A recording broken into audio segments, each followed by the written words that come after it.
शुरू करें। नमस्कार साथियों, कल 89 सीटों में चुनाव होने वाले हैं। 19 तारीख को 102 सीटों पर चुनाव हुआ। पहले चरण के चुनाव के बाद और जो दूसरे चरण के रुझान आ रहे हैं, ये बिल्कुल साफ है कि कुछ राज्यों में बीजेपी का पूरा सफाया हो रहा है और कुछ राज्यों में उनका जो 2019 में प्रदर्शन था उसमें भारी गिरावट आने वाली है। यानी कि कुछ इलाकों में साफ और कुछ इलाकों में हाफ। बीजेपी परेशानी में है, खास तौर से उनके मुख्य प्रचारक प्रधानमंत्री जी भोखलाए हुए हैं और 19 तारीख से सारे एजेंडा को दूसरे दिशा में ले जाने की प्रयास कर रहे हैं। उन्होंने हमारे न्याय पत्र को पहले सांप्रदायिक रंग देने की कोशिश की, बाद में कई ऐसे बातें उठाई जिसका जिक्र हमारे न्याय पत्र में बिल्कुल है ही नहीं है। और राजस्थान में, मध्य प्रदेश में, कर्नाटक में, अलग अलग राज्यों में जो उनका प्रचार हो रहा है, महाराष्ट्र में, वो हमारे न्याय पत्र को खूब पब्लिसिटी दे रहे हैं। हालांकि ये गलत पब्लिसिटी है, झूठ पर आधारित प्रचार है। फिर भी पहली बार प्रधानमंत्री विपक्ष पार्टी के न्याय पत्र को, घोषणा पत्र को इतनी और इस तरीके से पब्लिसिटी दे रहे हैं। ये न्याय पत्र भारत जोड़ो यात्रा और भारत जोड़ो न्याय यात्रा के समय जो हमारे नेता जो इस यात्रा का नेतृत्व कर रहे थे, राहुल गांधी जी, और अलग अलग नेता जिसमें कांग्रेस अध्यक्ष भी शामिल थे, इन्होंने यात्रा में भाग ली, दोनों यात्राओं में भाग ली। और इस यात्रा के दौरान जो समाज के अलग अलग वर्गों से उनकी मुलाकात हुई, चर्चा हुई, जनता की चिंता वो सुने, जनता की परेशानी को उन्होंने देखा और उसी के आधार पर ये न्याय पत्र बना। क्योंकि बिल्कुल साफ हो गया था कि पिछले 10 साल में जो प्रधानमंत्री की नीयत है और प्रधानमंत्री की नीतियां हैं, उससे बेरोजगारी बढ़ी है, महंगाई पर कोई काबू नहीं ला पाए हैं और आर्थिक विषमताएं हमारे समाज में पिछले 100 सालों में इतना उस स्तर पर पहुंचा है जो पिछले 100 सालों में देखा नहीं गया। और यही तो हमारे मुद्दे हैं। भारत जोड़ो न्याय यात्रा के समय हमने बार बार कहा, राहुल जी ने बार बार कहा, कांग्रेस अध्यक्ष ने बार बार कहा कि नारी न्याय, युवा न्याय, किसान न्याय, श्रमिक न्याय और हिस्सेदारी न्याय, ये 5 न्याय हमारे चुनाव के रणनीति तय करेंगे। और इन 5 न्याय को लेकर हमने 25 गारंटियां भी दी हैं और 3 तारीख से 8 करोड़ परिवार को सारे देश में ये गारंटी कार्ड हमारे नेता और हमारे कार्यकर्ता बांटने में लगे हुए हैं। तो ये हमारा एक सकारात्मक एजेंडा था और है और रहेगा, क्योंकि हम जनता के मुद्दों पर ये चुनाव लड़ना चाहते हैं। बेरोजगारी, महंगाई, बढ़ती हुई आर्थिक विषमताएं, हमारे संविधान पर आक्रमण, हमारे संघीय ढांचा पर आक्रमण, हमारे लोकतांत्रिक संस्थाओं पर आक्रमण, यही तो मुद्दे हैं। पर प्रधानमंत्री पिछले कुछ दिनों से 400 पार के नारा छोड़ दिया है और अपनी 56 इंच की छाती को मोदी की गारंटी बोलने भी छोड़ दिया है। और इतने भौखलाए गए हैं, इतने परेशानी में हैं, इतने पीड़ित हैं कि वो अभी नए भाषा का इस्तेमाल कर रहे हैं। ध्रुवीकरण हमेशा उनका हथियार रहा है, पर इस बार जिस भयंकर तरीके से खुले आम ध्रुवीकरण की भाषा इस्तेमाल कर रहे हैं और जिस तरीके से वो झूठ फैला रहे हैं, मैं समझता हूं जरूरी है इसका खंडन करना। और मैं सिर्फ 3 या 4 मुद्दों को लेना चाहता हूं जो प्रधानमंत्री के प्रचार में आप सुनते हैं, पढ़ते हैं, और यही अभी उनका प्रचार के सिद्धांत बन गए हैं। 400 पार भूल गए, अपना जो आर्थिक उपलब्धियां वो दावा करते हैं उसके बारे में बोलते नहीं, पर सिर्फ कांग्रेस को और कांग्रेस के न्याय पत्र को, कांग्रेस के नेताओं को बदनाम करने में लगे हुए हैं। पहली बात तो यह है कि आर्थिक विषमता को लेकर मैं साफ कर देना चाहता हूं कि इस न्याय पत्र में विरासत कर का कोई जिक्र नहीं है।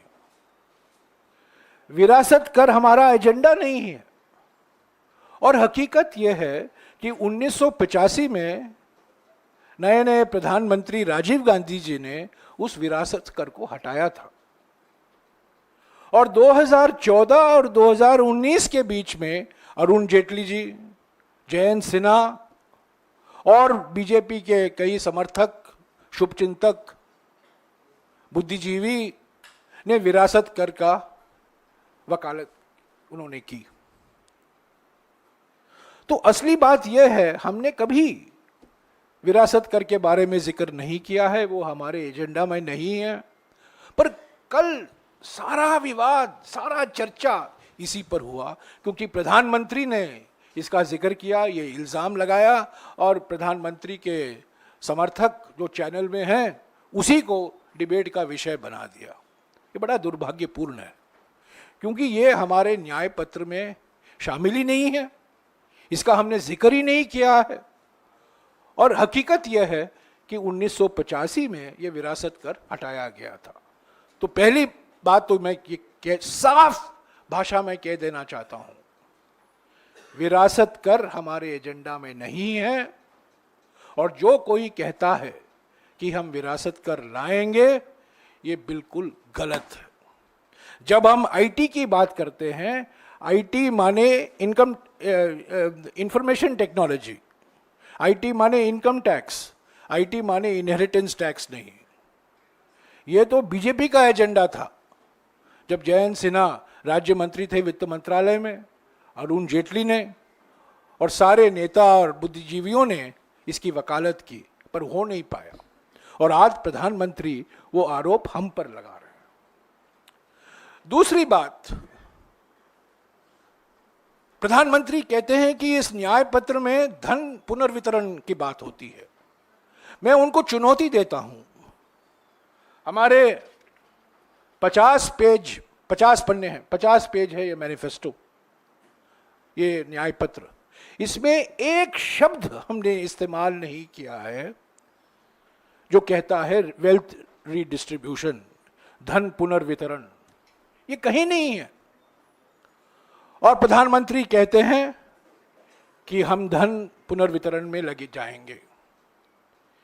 ये झूठ नंबर 2 है। पर हकीकत क्या है? प्रधानमंत्री ये नहीं बताते हैं कि पिछले 10 साल में उनकी नीयत और इनकी नीतियों के कारण आज हमारे देश में 21 सुपर अरबपति हैं। 21, मात्र 21 सुपर बिलियनर अरबपति हैं जिनके पास उतना धन है जितना कि 70 करोड़ भारतवासियों के पास। ये सीधा सीधा नतीजा है, परिणाम है मोदी सरकार की नीयत और मोदी सरकार की नीतियों से 21 सुपर अरबपति, और कुछ लोगों ने दुबई की नागरिकता ली है, कुछ लोगों ने सिंगापुर की नागरिकता ली है, मैं उस पर नहीं जाऊंगा, पर 21 अरबपति हैं जिनके पास उतना धन है जो 70 करोड़ भारतवासियों के पास है। क्या यह चिंता का विषय नहीं है? यह बढ़ती हुई आर्थिक विषमताएं, हम लोग चाहते हैं आर्थिक विकास सबको फायदा पहुंचाए। यह बात सही है कि हमने बार बार कहा है भारत जोड़ो यात्रा में, भारत जोड़ो न्याय यात्रा में और इस न्याय पत्र में कि आर्थिक विकास समावेशी होना है, बहुत जरूरी है, सबको लाभ पहुंचाना है, समावेशी होना है। पर पिछले 10 साल की हकीकत इससे बिल्कुल विपरीत है और हम ये कह रहे हैं कि समय आ गया है एक ऐसे आर्थिक नीति की जो रोजगार पैदा करता है, जिससे युवाओं को रोजगार मिलेगा, जो समावेशी होगा, ऐसा आर्थिक विकास जो न्याय संगत होगा, न्याय के विपरीत नहीं होगा, न्याय के खिलाफ नहीं होगा, पर सामाजिक न्याय संगत होगा और पर्यावरण को भी सुरक्षित रखेगा। हम आर्थिक से जीडीपी बढ़ाना चाहते हैं और तेजी से जीडीपी का दर हम कराना चाहते हैं, और जीडीपी का दर बढ़ नहीं रहा है जिस मात्रा में बढ़ना चाहिए, क्योंकि निजी निवेश घटा है। निजी निवेश नहीं बढ़ेगा तो जीडीपी का दर बढ़ेगा नहीं। मनमोहन सिंह जी के समय में निजी निवेश करीब 34% था जीडीपी का, आज वो घटकर 28% हुआ है, क्योंकि एक वातावरण है भय का, धमकी का। लोग भारत में निवेश नहीं कर रहे हैं, जो निवेश कर सकते हैं वो दुबई की नागरिकता ले रहे हैं, सिंगापुर की नागरिकता ले रहे हैं, लंदन की नागरिकता लेते हैं, अमेरिका की नागरिकता ले रहे हैं। लोग भाग रहे हैं डर के मारे, धमकी के कारण। तो हम आर्थिक तेजी से और आर्थिक विकास बढ़ाने की जरूरत है, युवाओं को रोजगार देने के लिए, सामाजिक न्याय के लिए, पर्यावरण को सुरक्षित रखने के लिए तेजी से विकास हम करेंगे, पर वो निजी निवेश से होगा। जब तक हम निजी निवेश नहीं बढ़ाएंगे तब ये जीडीपी का दर बढ़ नहीं सकता। तो आर्थिक विषमताओं को हमें नजरअंदाज नहीं करना चाहिए। पिछले 10 साल में हमारी आबादी का 1%, 40% धन उन्हीं को उपलब्ध हुआ है। कांग्रेस पार्टी का हमेशा यह मानना है कि विकास का फायदा एक छोटे वर्ग को नहीं मिलना चाहिए और उसकी कीमत करोड़ों लोग उसको चुकाएं। ऐसा नहीं होना चाहिए, समावेशी होना चाहिए, न्याय संगत होना चाहिए। तो मैं प्रधानमंत्री को दूसरी चुनौती दे रहा हूं कि इस न्याय पत्र में वो बताएं किस पन्ने पर हमने धन पुनर्वितरण का जिक्र किया है। हमने कहा है कि हम मंगलसूत्र लेंगे निम्न मध्य वर्गों परिवारों से, मध्य वर्ग के परिवारों से, गरीब के परिवारों से, और किसी और को मंगलसूत्र पहनवाएंगे। जो व्यक्ति मंगलसूत्र का सम्मान नहीं किया है अपने जीवन में, आज वो मंगलसूत्र के बारे में बोल रहे हैं। हमने ये कभी नहीं कहा है। और हकीकत क्या है मैं आपको बताऊं, पिछले 10 साल में ये रिजर्व बैंक ऑफ इंडिया के आंकड़े हैं, ये कांग्रेस पार्टी के आंकड़े नहीं हैं। ये आपको मैं भिजवा दूंगा। और ये आरबीआई के आंकड़े क्या कहते हैं कि 2024 में, यानी कि इस साल 31 मार्च तक 1 लाख करोड़ ऋण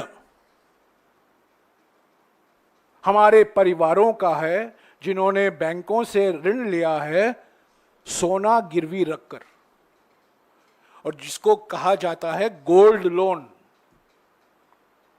एक जमाने में ओल्ड लोन हुआ करता था, मोदी के जमाने में गोल्ड लोन हो गया। पिछले 10 सालों का नतीजा यह है कि 2024 में करीब 1.5 करोड़ परिवार हैं हमारे देश में, 1.5 करोड़, जिन्होंने बैंकों से ऋण लिया है, और आज वो ऋण कुल मिलाकर जो बकाया ऋण है 31 मार्च को 1 लाख करोड़ है। और ये सिर्फ बैंकों से लिया गया है, असंगठित क्षेत्र के संस्थाओं से नहीं, साहूकारों से नहीं, ये बैंकों से। अगर आप सब जोड़ेंगे, साहूकारों से जो ऋण लिया गया है सोना गिरवी रखकर, असंगठित क्षेत्र के संस्थाओं से ऋण लिया गया है सोना गिरवी रखकर, और बैंकों से ऋण लिया गया है सोना गिरवी रखकर, अगर आप तीनों को मिलाएंगे तो आपको ये पता चलेगा कि हमारे देश के हर 4 परिवारों में से एक परिवार ने सोना गिरवी रखकर ऋण लिया है पिछले 10 सालों में। और ये प्रधानमंत्री मंगलसूत्र की बात करते हैं, सोना की बात करते हैं। यह हकीकत है, आरबीआई का डेटा है, ये आरबीआई की सूची है, कांग्रेस पार्टी की नहीं। किस मुंह से ऐसे खुले तरीके से प्रधानमंत्री झूठ बोल रहे हैं? तीसरी बात जो प्रधानमंत्री बार बार कहते हैं, जनगणना को लेकर, कास्ट सेंसस को लेकर, मैं आपको इसके बारे में कुछ विस्तार से जानकारी देना चाहता हूं। पहली बात तो यह है कि 1951 से लेकर हर 10 साल हमारे देश में जनगणना कराया जाता है। ऐसा तो 1881 से कराया जाता था, पर स्वतंत्र भारत में 1951 के बाद हर 10 साल जनगणना कराया जाता है गृह मंत्रालय के द्वारा। इस जनगणना से कई ऐसे सामाजिक और आर्थिक जानकारी हम हासिल करते हैं जो विकास के लिए फायदेमंद होगा, सरकारी कार्यक्रमों के लिए फायदेमंद होगा। और एक जो जानकारी आती है इस जनगणना से, अनुसूचित जाति और अनुसूचित जनजाति की कितनी आबादी है, दलितों की कितनी आबादी है, आदिवासियों की कितनी आबादी है। यह जानना जरूरी है, क्योंकि हमारे संविधान में जो आरक्षण का प्रावधान है वो आबादी के अनुसार दिया जाता है। मोदी सरकार ने 2021 में जो जनगणना ड्यू था वो अभी तक नहीं कराया है। 3 साल का विलंब हुआ है, 1 साल का नहीं, 2 साल का नहीं, 3 साल का। और आज तक उन्होंने जनगणना नहीं करवाया है जो 2021 में उनको करवाना था। क्यों नहीं करवाया? क्योंकि वो आरक्षण को समाप्त करना चाहते हैं। वो नहीं चाहते हैं अनुसूचित जाति और अनुसूचित जनजाति की आबादी जो है उसकी जानकारी हम सेंसस या जनगणना से हम हासिल कर सके। और इस जनगणना न करवाने का एक और नतीजा है कि 10 करोड़ भारतवासी, 10 करोड़ ऐसे हैं जिनको राष्ट्रीय खाद्य सुरक्षा कानून का फायदा नहीं मिल रहा है। राष्ट्रीय खाद्य सुरक्षा कानून का नया नाम प्रधानमंत्री गरीब कल्याण अन्न योजना है। अगर इन्होंने जनगणना कराया होता 2021 में, 10 करोड़ भारतवासी और इससे लाभान्वित होते। 10 करोड़ों को मुफ्त राशन नहीं मिल रहा है क्योंकि इन्होंने जनगणना नहीं करवाया है। 2011 में मनमोहन सिंह जी की सरकार ने सामाजिक आर्थिक जाति जनगणना करवाया था। 2000 नवंबर में मैं खुद ग्रामीण विकास मंत्री था और मेरे पुराने कागजात में जो बुकलेट छपा था नवंबर 2011 में, ये मेरा हस्ताक्षर भी है इसमें, प्रस्तावना मैंने लिखा था, ये जनगणना क्यों कराया जा रहा है, जाति जनगणना। इसका नाम था सामाजिक आर्थिक जाति जनगणना, सोशियो इकोनॉमिक कास्ट सेंसस। यह कराया गया था क्योंकि पार्लियामेंट में इस पर बहस हुई, विभिन्न पार्टियों ने इसकी मांग की, जिसमें बीजेपी भी शामिल थी, और हमने 2011 में सामाजिक आर्थिक जाति गणना करवाया था। 25 करोड़ परिवारों का सर्वेक्षण हुआ, और मैं अपने खुद के प्रस्तावना के 3 बिंदुओं पर को पढ़ना चाहता हूं। प्रस्तावना मैंने लिखा था SECC 2000, इसकी कॉपी मैं आप सबको भिजवा दूंगा। SECC नहीं तो ये पहले डिलीट कर देंगे, तो पहले ही मैं आपको कॉपी, मैंने डाउनलोड करा दिया है तो आपको मैं भिजवा दूंगा। SECC 2011 के निम्नलिखित 3 उद्देश्य हैं, और ये आज भी महत्व रखते हैं क्योंकि हमने सामाजिक आर्थिक जाति जनगणना का जिक्र हमारे न्याय पत्र में किया है। ये क्या 3 मकसद थे जो मैंने 2011 नवंबर में इस प्रस्तावना में, ये पब्लिक डॉक्यूमेंट था, मैंने लिखा था। पहला, घर घर जाकर सामाजिक आर्थिक गणना करना, जिससे परिवारों की सामाजिक आर्थिक स्थिति के आधार पर उनके स्तर का पता लगाना जाएगा। तब राज्य सरकारें गरीबी रेखा से नीचे रहने वाले परिवारों की सूची तैयार कर सकेंगे, यानी कि ये बीपीएल सर्वे के माफिक होगा। दूसरा उद्देश्य यह था प्रामाणिक सूचना उपलब्ध कराना, जिससे देश की जातिवार जनसंख्या की गणना हो सके, यानी कि इसमें अनुसूचित जाति, अनुसूचित जनजाति, पिछड़े वर्ग, समाज के अलग अलग जाति, क्योंकि जाति ही हमारा समाज का आधार है, आरक्षण का आधार है, जाति से तो हम भाग नहीं सकते।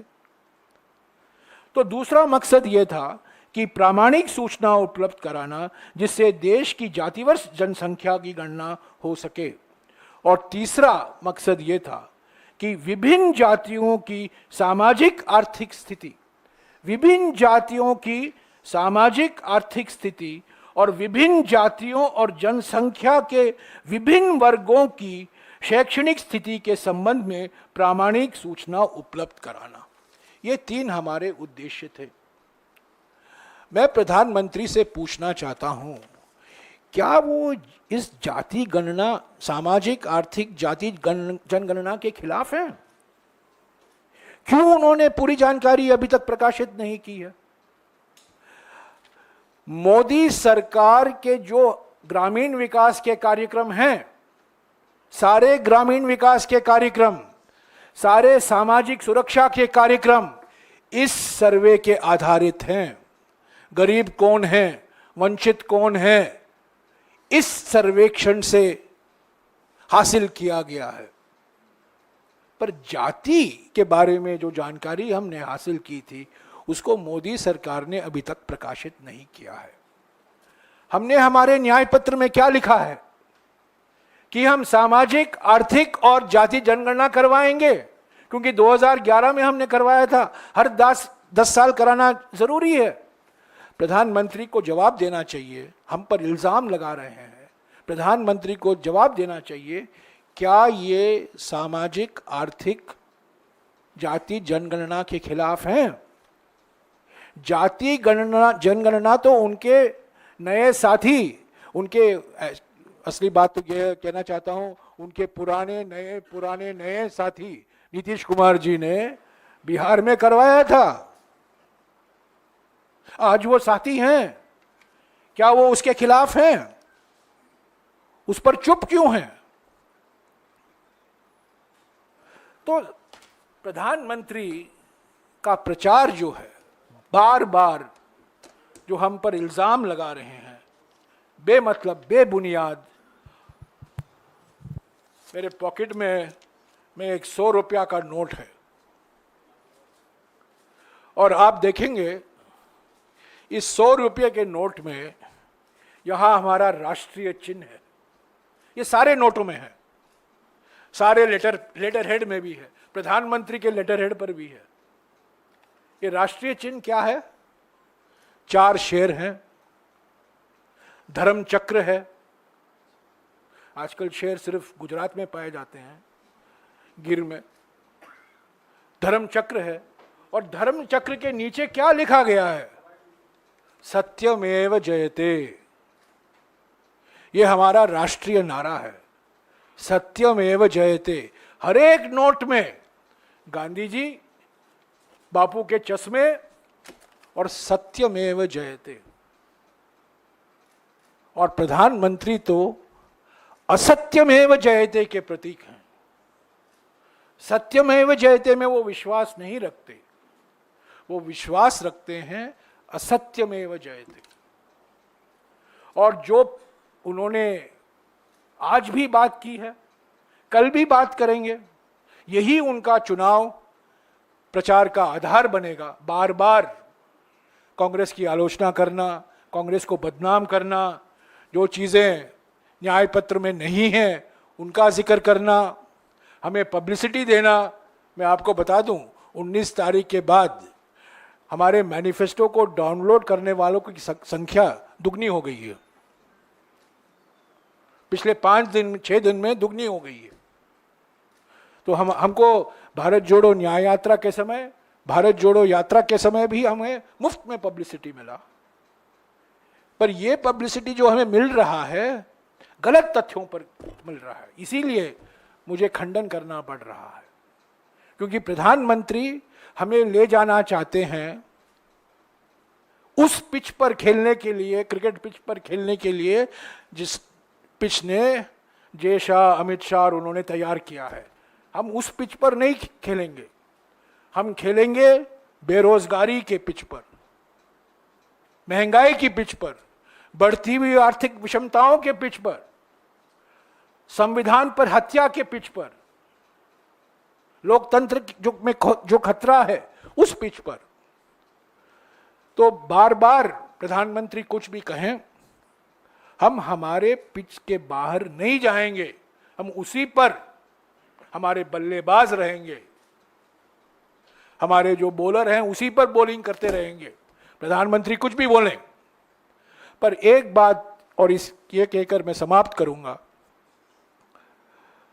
यह बात बिल्कुल साफ है कि 19 तारीख के बाद प्रधानमंत्री का चेहरा, प्रधानमंत्री की भाषा में बदलाव आ गई है। चिंता है, भोकलापन सब दिखाई दे रहा है, और जनता को गुमराह करने का प्रयास पूरी तरीके से किया जा रहा है। और यह गुमराह कैसे किया जा रहा है? बनावटी और दोगली भाषाओं से।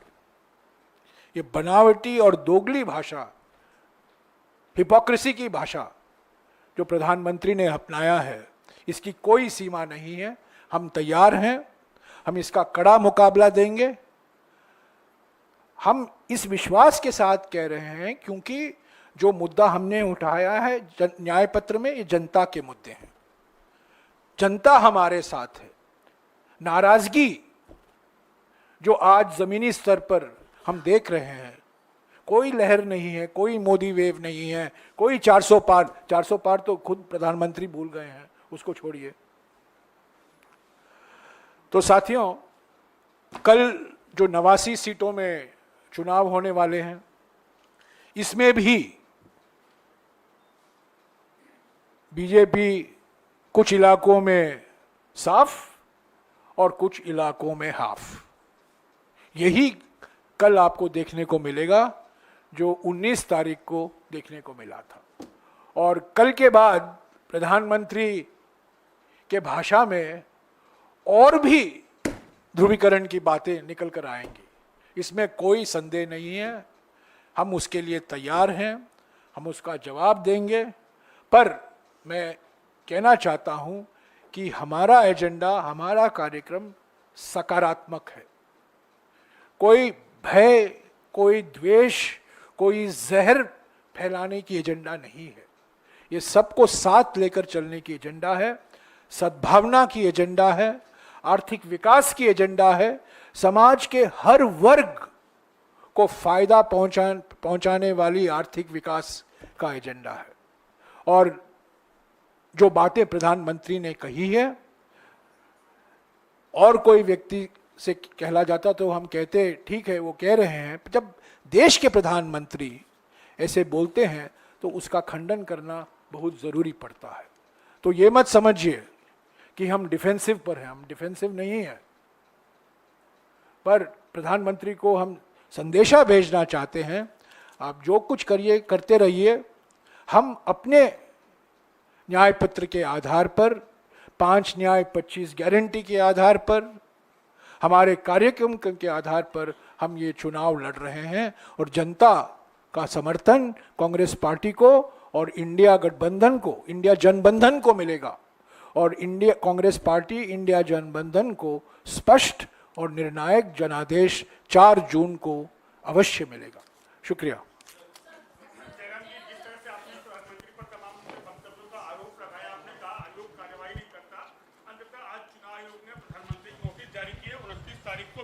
जवाब मांगा है, साथ ही साथ राहुल गांधी को भी एक नोटिस दी गई है मॉडल कोड ऑफ कंडक्ट को लेकर। देखिए, इलेक्शन कमीशन को हमने शिकायत की थी, हमने उनकी जानकारी में हम लाए कि जिस भाषा का इस्तेमाल प्रधानमंत्री कर रहे हैं वो मॉडल कोड ऑफ कंडक्ट के खिलाफ है, रिप्रेजेंटेशन ऑफ पीपल्स एक्ट 1951 के खिलाफ है, और सुप्रीम कोर्ट के जो अनेक निर्णय हैं उनके भी खिलाफ है।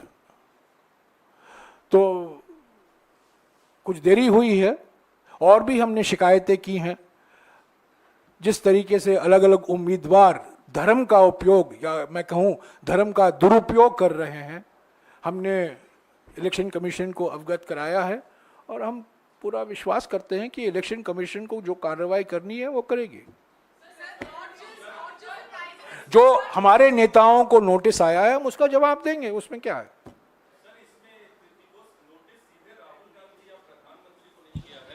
दोनों पार्टियों के अध्यक्षों को गया, ठीक है, उसका जवाब देंगे। नोटिस आया है हम जवाब देंगे, बस। ठीक है सर। दूसरा पर सवाल, प्रधानमंत्री को नोटिस जाना, बिल्कुल मैं समझता हूं, कभी मनमोहन सिंह जी को कभी नोटिस नहीं गया था सर। अटल बिहारी वाजपेयी को नोटिस नहीं गया था। अरे पार्टी अध्यक्ष को गया है, क्यों गया है वो पता करिए ना। ठीक है, क्यों गया है पता करिए। वो एक औपचारिकता है, वो एक औपचारिकता है, पर क्यों गया है वो पता करिए। सर नरसिम्हा को कोई शिकायत के खिलाफ कोई शिकायत नहीं थी, अटल बिहारी वाजपेयी जी के खिलाफ कोई शिकायत नहीं की थी, मनमोहन सिंह जी के खिलाफ कोई शिकायत नहीं थी। प्रधानमंत्री की शिकायत हमने हम ये दूसरी बार हम कर रहे हैं। पहले तो हमने गृह मंत्री के खिलाफ शिकायत किया था, उसके खिलाफ कोई एक्शन नहीं, उसके बारे में कोई कार्रवाई नहीं हुई। हालांकि कार्रवाई हुई असम के मुख्यमंत्री के खिलाफ। हम ये उम्मीद करते हैं कि चुनाव आयोग निष्पक्ष तरीके से जो शिकायत आते हैं अलग अलग पार्टियों से, उस पर वो ध्यान दें, विचार करें, और जहां नोटिस देना जरूरी है वो दें। अगर हमें नोटिस मिला है तब उसका जवाब हम देंगे। सर आपकी ब्रीफिंग से जुड़ा सवाल, आपकी ब्रीफिंग से जुड़ा सवाल।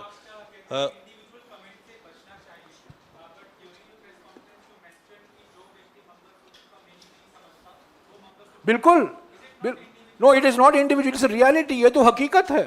बिल्कुल, वो हमारे नेताओं के बारे में क्या क्या नहीं इन्होंने कहा है, सोनिया जी के बारे में क्या क्या नहीं कहा है, राहुल जी के बारे में क्या क्या नहीं कहा है, खड़गे जी को लेकर क्या क्या नहीं कहा है। प्रधानमंत्री कुछ भी कहें, उनकी आलोचना नहीं, हम कुछ कहें तो हम पर सब लोग बरसते हैं, कूदते हैं हम पर। बिल्कुल नहीं, जयराम सर, you have ये talked हकीकत है। सर Sir, मेरा you have सवाल है talked आपके about the inheritance law, but just now Prime Minister has spoken in Madhya Pradesh, in which he said that Rajiv Gandhi had scrapped inheritance law in 1985 because so that he could inherit the property of Indira Gandhi. How do you respond to this? Indira Gandhi had no property to, actually that's the reality. Mr. Modi has the property of Mr. Adani and all these 21 billionaires whom he has made super rich. Incidentally, in March 85, this was abolished. The estate duty was abolished because we were spending more collecting the tax. Let me tell you, I was in the government at that time.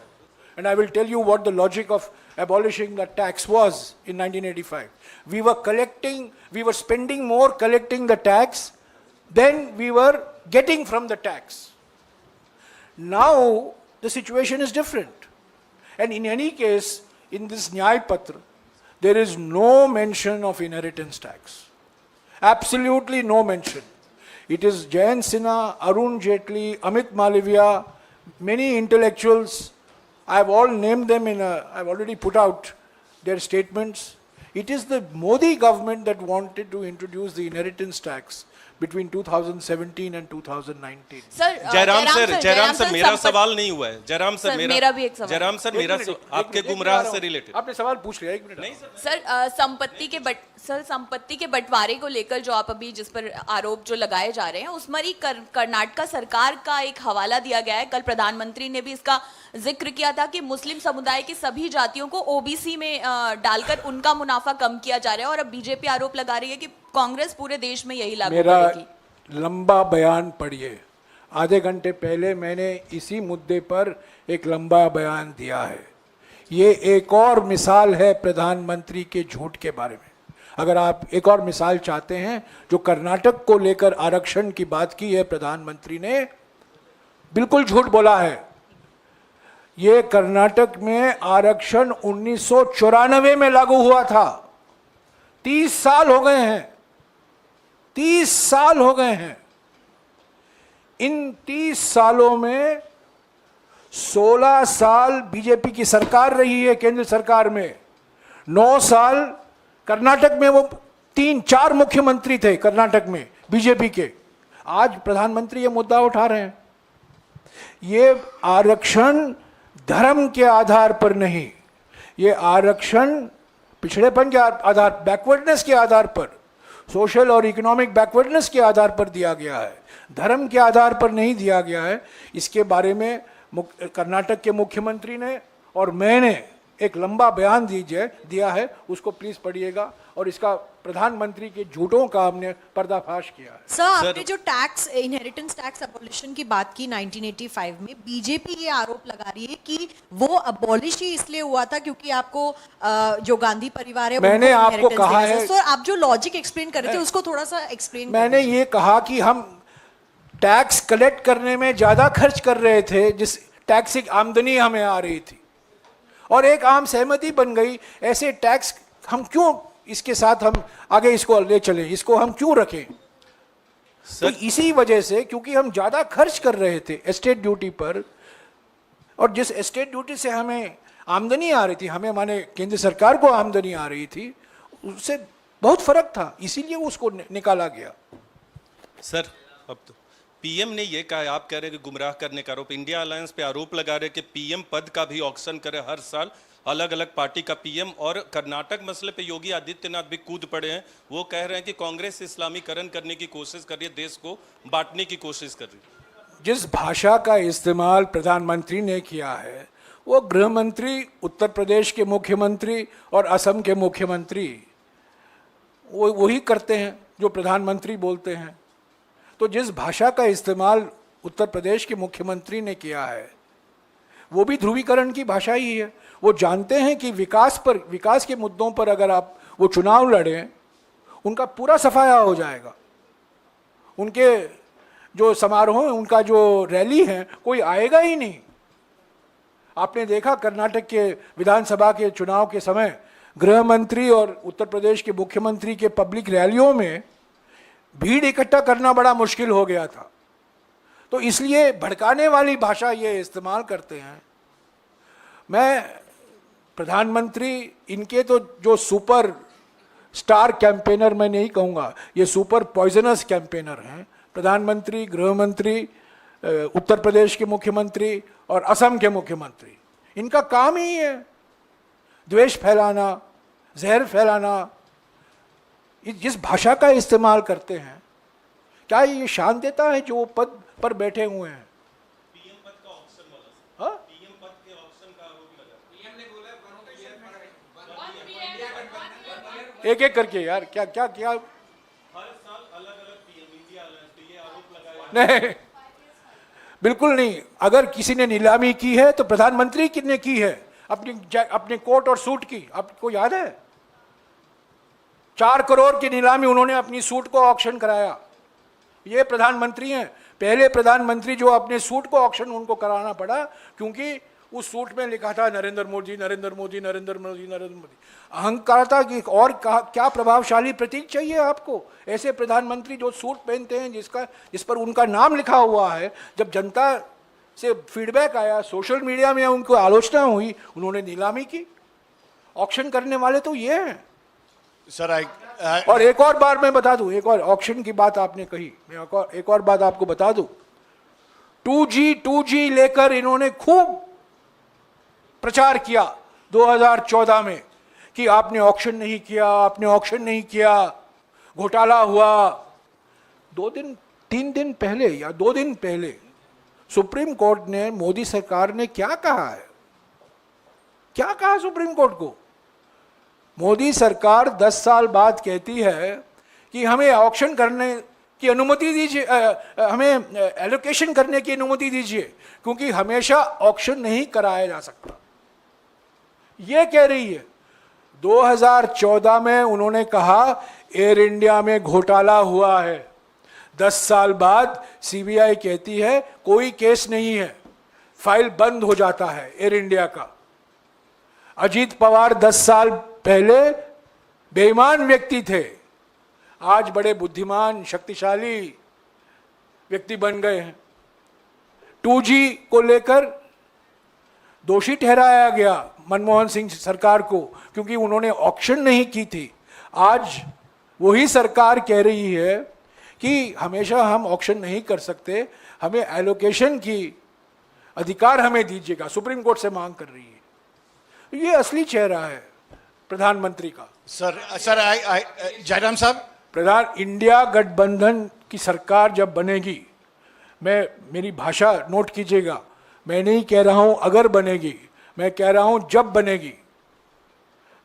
4 तारीख को जनादेश मिलेगा, India गठबंधन का प्रधानमंत्री चुना जाएगा उसके बाद में, और वो 5 साल तक वो प्रधानमंत्री रहेंगे। Sir, Jairam Saab, I have a question on this entire ECI notice that has been issued to the BJP, the president. Frankly, I have not seen the I'll notice. just So, to be explain. fair, let me read it and I'll respond No, but to it. I have a question because the Election Commission has made a departure and a first in its kind. It's not issued a show cause notice to Narendra Modi, but has sent an advisory to the BJP president, just like it has done to Mr. Karge. What does this mean? Do you feel that the Election Commission's test of neutrality is still under question? Because if it is a Randeep Surjewala, they will issue show cause notice, or a Supriya Srinate, they will issue a show cause notice, or a Shobha it will be. But when it comes to a Prime Minister, you find it prima facie violative, but don't issue a show cause notice. What is your view on that? They are super cautious when it comes to the Prime Minister. Sorry, they are super cautious when it comes to the Prime Minister.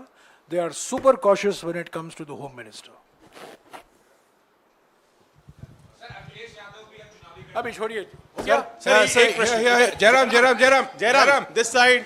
Jairam, hello. एक minute इसको ये I have a question.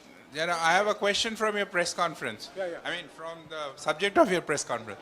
You said that you've actually made a very serious allegation that on the government that they have delayed census because they want to end reservation. Yes. What is the basis of your allegation? Because Why- we all know that the I census never was... make allegations, I only put No, facts. I'm saying In that the census was... 2021 Hear me out. The census was delayed because of COVID, and that is well known. So, No, I didn't know it. In 2021, many countries of the world have carried out census during COVID. How is India alone an exception to this? Why was it not carried out in 2022? Why was it not carried out in 2023? Why is it not being carried out in 2024? You know, a census is carried out after 1 year of preparation, which means even 2025 we will not be able to carry it out. So these are not allegations. These are facts.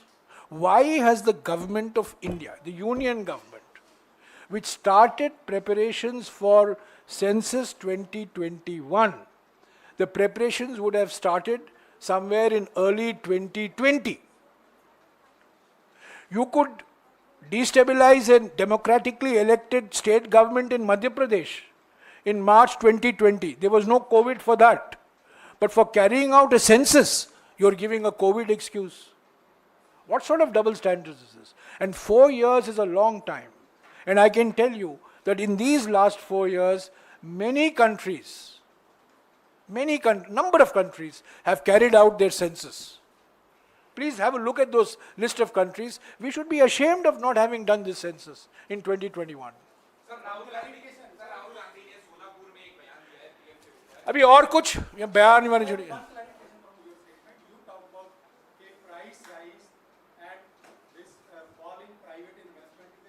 Yes. Right? So in case, like, so India alliance of the Congress party comes to power, so in the first 100 days, what voters and the industry can expect steps for this? First of all, the India government, the India alliance government, is not for 100 days. Okay? It will be for 5 into 365, which is about 1800 days. So we don't have a 100-day program. We had an 1800-day program. This 100-day program is all natakbazi. You know, this is okay, 100-day program. But a government is elected for 5 years. You have to have a 5-year agenda. And the 5-year agenda is the Nyaya agenda. The Nari Nyaya, Yuva Nyaya, Hissedari Nyaya, Shramik Nyaya, and the Kisan Nyaya, under which various guarantees have been announced. That will be implemented. So, I can't say on day one we'll do this. This is all, this is all tamasha. A government is elected for 5 years. And you have to have a program for 5 years.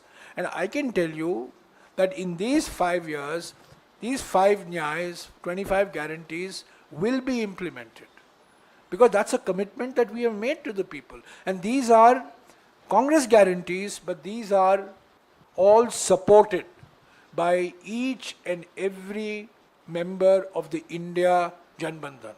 Remember, there was a common statement issued after 23rd of June, after the first meeting of all the parties in Patna. There was a joint statement issued on the 18th of July, after the meeting of all the parties in Bangalore. There was a short statement issued after the meeting in Mumbai on the 1st of September. And there was a short statement issued at the end of the meeting in Delhi on the 19th of December. But it's the statement in Patna and in the statement in Bangalore which you will see that these 5 nyayas are reflected. That statement talks about women, it talks about scheduled castes, scheduled tribes, workers, it talks about farmers, it talks about having, reviving a pace of investment in the economy. So the issues that we are dealing with in the Nyay Patra are the issues that the India Janbandhan discussed in Patna, in Bangalore, in Mumbai and in New Delhi. Jairam sir एक सवाल Niyamaka, you already asked me. Sir एक सवाल